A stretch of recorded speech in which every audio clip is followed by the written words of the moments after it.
जय श्री कृष्णा। आप सबका वैदिक प्रेडिक्ट में स्वागत है। आज का विषय है कुंडली का 10वां घर, जिसे हम कर्म क्षेत्र भी कहते हैं। अब नॉर्मली हम कहते हैं कि ये हमारे कैरियर से रिलेट करता है, प्रोफेशन से रिलेट करता है, लेकिन उसके साथ साथ ये हमारे जीवन के सभी कर्मों को रिप्रेजेंट करता है, किस तरीके के कर्म करते हैं। और देखिए, नेचुरल ज़ोडियक में ये घर जो है वो है मकर राशि का, और शनि देव यहाँ के स्वामी हैं। तो मकर राशि क्या बताती है कि हार्ड वर्क, रिस्पॉन्सिबिलिटी, और क्योंकि कुंडली का सबसे पावरफुल हाउस है, सबसे पावरफुल केंद्र स्थान है, उपज स्थान है, तो इस वजह से यहाँ पर जो लोग सीरियसली अपने प्रोफेशन को देखते हैं, मेहनत करते हैं, रिस्पॉन्सिबल होते हैं, वो लोग अपने जीवन में काफ़ी अच्छे ओहदे पर पहुँचते हैं, तरक्की करते हैं और सब चीज़ें उन्हें प्राप्त होती हैं। तो पूरा डिटेल जानने के लिए शुरू करते हैं। इससे पहले आप पूरा डिटेल जानें, आपसे रिक्वेस्ट है कि अगर आपने चैनल को सब्सक्राइब नहीं किया तो कृपया सब्सक्राइब करके बेल आइकन ज़रूर दबा दें, ताकि आने वाली वीडियो की नोटिफिकेशन मिल जाए। और अगर आपको वीडियो पसंद आए तो इसे लाइक करें, शेयर करें, ताकि दूसरे भी इसका लाभ उठा सकें। तो चलिए शुरू करते हैं कुंडली का 10वां घर। तो इसमें एक तो मैंने ये बताया कि कर्म से रिलेटेड है, और प्रोफेशन वगैरह तो देखेंगे ही, लेकिन हर तरीके के कर्म देखेंगे। दूसरा, बॉडी पार्ट अगर देखें तो यहाँ से बॉडी पार्ट जो देखेंगे वो देखेंगे नीज और थाइस, क्योंकि मकर राशि भी इसी को रिप्रेजेंट करती है। और एक्टिविटीज़ में कर्म भाव है। आपका पूरा का पूरा जो जीवन में जो कुछ भी आप हासिल करते हैं वो इसी घर से हासिल करते हैं, यानी कि फेम वगैरह, आपकी प्रतिष्ठा इसी से जाहिर होती है। और जितने भी आप कर्म करते हैं और उसका फल जो प्राप्त होता है वो इसी 10वें घर से ही आपको देखना पड़ेगा, और 11वें घर से देखना पड़ता है। अब बात करेंगे कि यहाँ पर अगर अलग अलग तरीके, अलग ग्रह बैठे हों तो कैसे रिजल्ट मिलते हैं 10वें घर में। सबसे पहले देखेंगे सूर्य। सूर्य यहाँ पर दिग्बली होते हैं, और दिग्बली होने का मतलब ये है कि आपका प्रतिष्ठा काफ़ी होगी कार्य क्षेत्र में। आपकी सीनियर्स के साथ, अथॉरिटी के साथ आपकी अच्छी तालमेल होगी। सरकार से आपको फ़ायदे मिलेंगे, चाहे वो कॉन्ट्रैक्ट के रूप में हो, नौकरी के रूप में हो, या कैसे भी हो, सरकार से आपको फ़ायदे मिलेंगे। तो ये चीज़ें बताता है। और आपकी कार्य करने की जो ऊर्जा है वो बहुत अच्छी होगी। आपकी जो डिसिप्लिन होंगे अपने काम में, तो ये सब चीज़ें बताता है अगर सूर्य यहाँ पर बैठे हों। चंद्र अगर जो हो यहाँ पर, तो चंद्र क्या कहते हैं कि आप इमोशनली जुड़ जाते हैं अपने काम से। अपने काम में इमोशन लाना वैसे तो उतना अच्छा नहीं होता, लेकिन फिर भी आप इमोशनली जब जुड़ते हैं तो ये एक स्वाभाविक हो जाता है आपके लिए। उसमें कोई त्रुटि होती है तो आप बहुत ही निराश भी होते हैं। इसमें आप डिसीजन लेने में भी आप इमोशनल कंटेंट आपका ज़्यादा होता है, जिससे आपके डिसीजंस पर भी प्रभाव पड़ता है। तो इस तरीके के ये प्रभाव पड़ते हैं। दूसरा, अगर चंद्र जो है वो अनएफ्लिक्टेड है, अच्छी सिचुएशन में है, तो कोई बात प्रॉब्लम नहीं है। अगर एफ्लिक्टेड हो या कोई प्रॉब्लम हो तो आपकी बार बार कैरियर चेंज करते हैं, आप पोजीशन चेंज करते हैं, इस तरीके के आपको परिणाम मिलते हैं देखने को। अब इसके बाद अगर मंगल बैठे हो यहाँ पर, तो मंगल यहाँ पर दिग्बली होते हैं। मंगल एक बहुत ही ऊर्जावान ग्रह हैं, आपको बहुत ही डिटर्मिन्ड होके काम करते हैं, ऊर्जा बहुत होती है जो आप बिना थके लगातार काम कर सकते हैं, और आपके मुकाबले में कोई ऐसा आदमी नहीं होगा जो आपको, इसलिए कार्य क्षेत्र में, और इसलिए आप जो है बहुत ही कर्मठ वाले होंगे, और आपकी प्रशंसा भी बहुत होती है। यहाँ पर आप यहाँ पर अपने काम में ज़रूर झंडा गाड़ देते हैं। तो ये स्थिति होती है अगर मंगल यहाँ पर बैठे हो तो। जुपिटर अगर यहाँ बैठे हो तो जुपिटर जिस ग्रह घर में भी बैठे होते हैं वहाँ पर ग्रोथ देते हैं।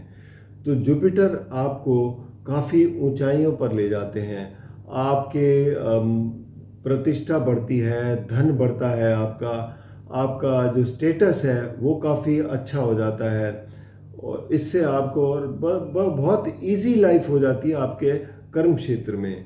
तो ये एक जुपिटर का यहाँ बैठना एक बहुत ही अच्छा माना जाता है। इसके बाद देखें वीनस। अब वीनस भी यहाँ पर आपको एक बहुत ही अच्छी पर्सनालिटी देता है। आप लोगों से जो व्यवहार है आपका वो बहुत अच्छा रहता है, लेकिन डिज़ायर्स भी बहुत होती हैं आपके अंदर। और एक चीज़ का ज़रूर ध्यान रखें कि जब उपचय स्थान में शुक्र हो 10वें घर में, तो आपको महिलाओं का खास आदर सम्मान करना चाहिए, और उनके साथ अगर तालमेल बिठा के चलते हैं तो आपकी बहुत अच्छी इमेज बनती है और आपको उससे फ़ायदा भी मिलता है। वैसे आपके लिए शुक्र 10वें घर में एक बहुत अच्छी स्थिति मानी जाती है। हालांकि दिग्बली नहीं है, क्योंकि दिग्बली तो ये 4थे घर में होते हैं, लेकिन उसके बावजूद भी यहाँ पर शुक्र अच्छे ही परिणाम देते हैं। अब बात करेंगे यहाँ पर बुध ग्रह की। अब बुध ग्रह जो है आपको इंटेलिजेंस देते हैं। कार्य क्षेत्र में आप बड़े ही अपने ज्ञान से, अपनी जो इंटेलिजेंस से आगे काम करते हैं, जिससे आप आगे बढ़ पाते हैं। आपको जो लोगों से कनेक्टिविटी बहुत अच्छी रहती है, वो चाहे सीनियर्स हों या जूनियर्स हों। आप बातें करने में बहुत अच्छे होते हैं लोगों के साथ, इसलिए आपकी प्रशंसा होती है। आपकी रुचि व्यापार की तरफ रहती है ज़्यादा। 10वें घर में अगर बुध हो तो आप व्यापार में रुचि रखते हैं, तो हो सकता है अगर आप नौकरी ना करते हो तो व्यापार में सक्सेस हो सकती है अगर बुध यहाँ बैठे हैं। उसके अलावा ये कहूँ कि ओवरऑल बुध की स्थिति 10वें घर में काफ़ी अच्छी कही जाती है, क्योंकि ये बुध जो है यहाँ पर बहुत अच्छे परिणाम देते हैं, आपको इंटेलिजेंस से, आपको ट्रेड से आगे बढ़ाते हैं। अब बात करेंगे राहु ग्रह की। शनि की बात करते हैं पहले। शनि देव क्योंकि वैसे भी नेचुरल जोडियक के भी यहाँ स्वामी हैं, बहुत स्लो है, स्टडी है, लेकिन धीरे धीरे आपको एक काफ़ी अच्छी ऊंचाई पर ले जाते हैं। आप एक रिस्पॉन्सिबल पर्सन होते हैं और अपने काम की तरफ काफ़ी तवज्जो देते हैं, और जिसकी वजह से आपकी धीरे ही सही लेकिन आप उसकी तरफ तरक्की ज़रूर करते हैं। आपके जो डाउन द लाइन लोगों के साथ बहुत अच्छे संबंध रहते हैं, जिनसे काम निकलवाने में आपकी काफ़ी एक क्षमता गिनी जाती है, और आपको इस बात की सराहना भी होती है आपकी। तो ओवरऑल शनि की स्थिति तो 10वें घर में डेफिनेटली बहुत अच्छी है। इसके अलावा बात करेंगे राहु की। तो राहु 10वें घर में आपको एम्बिशियस बनाते हैं, और ख़ासकर ये पॉलिटिशियंस और बिजनेसमैन के लिए राहु का 10वें घर में होना ये काफ़ी अच्छा रहता है। बाकी नौकरी वालों के लिए ये कहूँगा कि राहु अगर 10वें घर में बैठा है तो आपको प्रॉमिसेस ऐसे करने चाहिए जो आपकी क्षमता के अंदर हों, क्योंकि प्रॉमिसेस ऐसे ना करें जिससे परेशानी हो जाए। तो ओवरऑल देखा जाए तो राहु की स्थिति अच्छा है, जो फ़ायदा ही देती है। इसके अलावा बात करेंगे केतु के बारे में। केतु अगर यहाँ पर वेल एसोसिएटेड है, अच्छा जुड़ा हुआ है, कोई दुष्प्रभाव नहीं है, तो ये आपको काफ़ी वेल्थ देता है, फेम देता है। लेकिन अगर एफ्लिक्शन हुई केतु की, तो आपको बार बार अपनी जॉब बदलनी पड़ती है। कोई सडन आपके साथ ऐसे होता है कि जो आप काम कर रहे थे उससे आपको हटना पड़ जाता है और फिर से नए सिरे से कोई काम शुरू करना पड़ता है। तो इस तरीके के आपको परिणाम देखने को मिलते हैं अगर केतु अफ्लिक्टेड है तो ये तो थी ग्रहों के बारे में, जो अलग अलग तरह के ग्रह बैठे हो 10वें घर में। अब हम ये देखेंगे कि 10वें घर के स्वामी अगर दूसरे घर में बैठे हों तो वो कैसे रहेंगे, तो इसके ऊपर बात करते हैं। तो सबसे पहले देखेंगे कि 10वें घर का स्वामी अगर 10वें घर में ही है तो बहुत ही अच्छी स्थिति है। अपने ही घर में अगर बैठे हुए हैं तो आप कार्य क्षेत्र में बहुत उन्नति करते हैं, फेमस होते हैं, पॉपुलैरिटी होती है आपकी, धन कमाते हैं, तो आपका एक समाज में रुतबा बढ़ता है, एक अच्छी सिचुएशन है।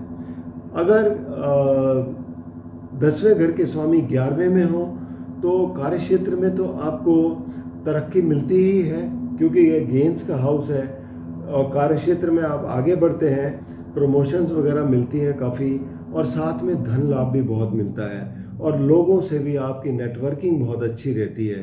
तो ये ओवरऑल आपको फ़ायदे देता है। आप विदेश से भी बड़े अच्छे संबंध बना के रखते हैं जहाँ से आप बहुत ही लाभ उठाते हैं। अगर 10वें घर के स्वामी 12वें घर में हो तो 12वें घर के अगर बैठे हो तो 12वें घर में क्या होता है कि एक तो ये कि कोई ना कोई ये बदलाव लेके आते हैं। आप हो सकता है काम के सिलसिले में विदेश जाएं, और हो सकता है आप डिपेंड बाकी कुंडली पे डिपेंड करेगा, हो सकता है आप हमेशा के लिए विदेश में ही काम करें या बीच में कुछ पीरियड के लिए जा सकते हैं। तो इस तरीके से आपको ये 12वें घर में रिजल्ट देते हैं। साथ ही में आप कोई अच्छे चैरिटेबल काम भी करना चाहते हैं तो उससे भी आपको सेटिस्फेक्शन मिलती है। जैसे कि आप कुछ हॉस्पिटल में कुछ करना चाहते हैं, कोई मंदिर वगैरह के लिए, स्पिरिचुअल ऑर्गेनाइजेशंस के लिए कुछ दान पुण्य करना चाहते हैं या उनके लिए कोई सेवा देना चाहते हैं, तो ये इस तरीके के कार्य आप करते हैं। अगर 10वें घर के स्वामी लग्न में बैठे हों तो आप मोस्टली ये देखा गया है कि या तो आप सेल्फ एम्प्लॉयड होंगे या आप बहुत ही रिस्पॉन्सिबल एम्प्लॉय होंगे जो ऐसे काम लेते हैं जैसे उनका अपना काम है। इस वजह से आपकी काफ़ी अच्छी प्रतिष्ठा होती है, काफ़ी अच्छे आप अपने कार्य क्षेत्र में तरक्की पाते हैं, धन भी कमाते हैं और आपका नाम भी होता है।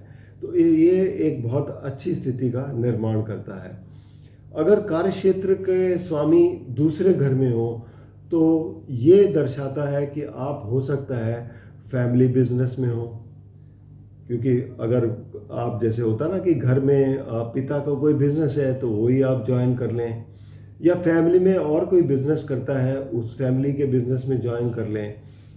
दूसरा आप हो सकता है फूड बिजनेस में हो, ब्यूटी के बिजनेस में हो, या स्पीच या लैंग्वेज के बिजनेस में हो, और आप कार्य क्षेत्र से धन काफ़ी अच्छा अर्जित करते हैं तो फाइनेंशियल फील्ड में भी हो सकते हैं, एक ये भी हो सकता है।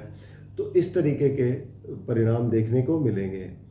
अगर 10वें घर के स्वामी तीसरे घर में हो तो एक तो ये कि आप बहुत मेहनत से आगे बढ़ते हैं, आप धन कमाते हैं, आपके लोगों के साथ कम्युनिकेशन काफ़ी अच्छी रहती है, आपके छोटे भाई बहन आपके कार्य में आपकी सहायता करते हैं, और आपके कार्य क्षेत्र से संबंधित कार्यों में आपकी यात्राएं काफ़ी होती हैं। तो ये सब दर्शाता है।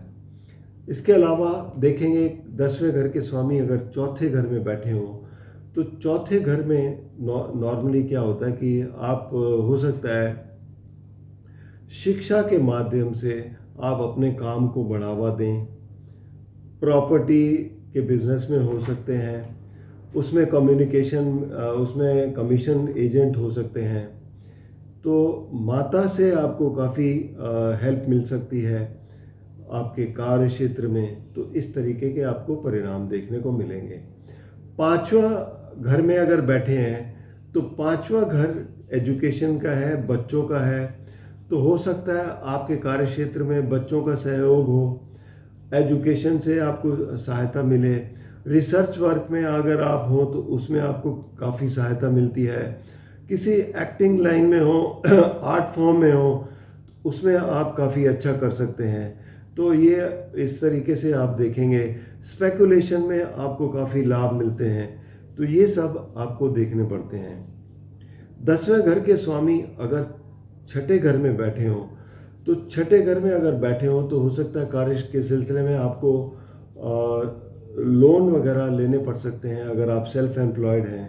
अगर आप नौकरी करते हैं तो नौकरी के सिलसिले में उस डिपार्टमेंट में हो सकते हैं जहां पर आप लोन, उस कार्य क्षेत्र में लोन वगैरह से जुड़े हुए कोई काम करते हो, या हो सकता है आप कोई मेडिकल प्रोफेशन से जुड़ा कोई काम करते हो, या किसी ऐसी जगह पे काम करते हो जहाँ पर आपके जैसे कि कंपिटिटर्स का ज़्यादा बोलबाला है और वहाँ पर आपको भी काफ़ी आगे रख के चलना पड़ता है। तो ये सब आपको काम दिखते हैं जो आप कर सकते हैं। तो छठे घर में अगर 10वां घर का मालिक है तो इस तरीके के आपको कार्य करने को मिलते हैं। अगर 10वें घर का स्वामी 7वें घर में है तो 7वां घर 10वें से 10वां ही हो जाता है। तो ये भी एक किस्म से आपको कार्य क्षेत्र ही गिना जाएगा। एक तो ये कि आपकी विदेश यात्राएं हो सकती हैं, पार्टनरशिप में आप काफ़ी बिजनेस कर सकते हैं, रिलेशनशिप में हो सकता है पत्नी के साथ भी आप कुछ कार्य कर सकते हैं। तो इस तरीके के आपको ये परिणाम मिलते हैं। दूसरा, अगर आपका 10वें घर का स्वामी 8वें घर में बैठा है तो 8वां घर जो है वो एक किस्म से एक ऐसा स्थान है जिसे ब्लैक होल भी कहते हैं। तो और दूसरा ज़मीन से जुड़ा हुआ भी है। तो हो सकता है आप किसी माइनिंग फील्ड में हो, किसी इंश्योरेंस के सेक्टर में हो, इस तरीके के आप काम कर सकते हैं। और कोई भी मतलब ऐसा है जैसे कि क्योंकि ये आयु का भाव है, तो जैसे लाइफ इंश्योरेंस बोला ना मैंने कि लाइफ इंश्योरेंस से जुड़े कोई या और इंश्योरेंस से जुड़े कोई भी काम कर सकते हैं। दूसरा, आपके कार्य क्षेत्र में ये ट्रांसफॉर्मेशन बहुत लेके आते हैं, बदलाव बहुत लेके आते हैं अगर ऐसी स्थिति बनती है तो ये आपको उससे निपटने की ज़रूरत पड़ती है। और कई बार ऐसी सिचुएशन आती है अचानक से कि आपको लगता है कि ये तो कभी एक्सपेक्ट ही नहीं किया था कि इतने बड़े बदलाव आ जाएंगे, कि आपको काम करते करते कई साल हो जाते हैं लेकिन अचानक से इतने बड़े बदलाव आते हैं कि आपको फिर से नए सिरे से कोई काम शुरू करना पड़ जाता है। तो ये अचानक से कोई भी कभी कभी ऐसा भी हो सकता है कि आपको अचानक बहुत लाभ मिल जाए। तो इस तरीके से आपको देखना पड़ेगा। अगर 10वें घर के स्वामी 9वें घर में बैठे हैं, 9वां घर एक किस्म से आपका धर्म का स्थान है और स्पिरिचुअलिटी का है, फादर का है। फादर से आपको हेल्प मिल सकती है, आप लंबी यात्राएं कर सकते हैं कार्य से क्षेत्र में। दूसरा, आप बहुत ही जो है कार्य में एक किस्म से बहुत ही सच्चाई से और धर्म को साथ में रखते हुए आप बहुत ही अच्छी तरीके से उसको काम को करते हैं, अपनी नॉलेज को लेके उसमें आगे बढ़ते हैं। तो ये एक अच्छी स्थिति गिनी जाती है। हालांकि कार्यक्षेत्र से 12वां स्थान है, लेकिन क्योंकि एक सबसे पावरफुल त्रिकोण स्थान भी है तो इसलिए यहाँ से अगर बैठे हुए हैं तो एक तो धन की प्राप्ति भी होती है, आप बहुत ही फेमस भी होते हैं और बड़े अच्छे तरीके से आप काम करते हैं। तो ये था कि 10वें घर के स्वामी के बारे में कि किस तरीके की पोजीशन होती है। बाकी इसके ऊपर अगर आपको और भी कोई जानकारी हासिल करनी हो अपनी कुंडली के बारे में तो आप नीचे दिए गए नंबर पर संपर्क कर सकते हैं और उस कुंडली का विश्लेषण करवा सकते हैं। धन्यवाद।